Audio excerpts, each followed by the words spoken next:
நட்சத்திரங்களை தூசி தட்டினால் நல்ல வீடு செய்வேன்.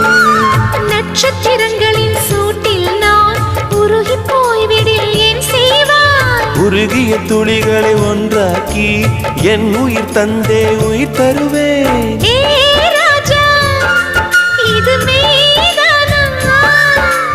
ஏ பெண்ணே, தினம் நீ செல்லும் பாதையில் முள்ளிருந்தால் நான் பாய் விரிப்பேன் என்னை. நான் நம்புகிறேன் உன்னை. தொடு தொடுவெனவே வானவில் என்னை தூரத்தில் அழைக்கின்ற நேரம். விடு விடுவெனவே வாலிப மனது விண்வெளி விண்வெளி ஏறும்.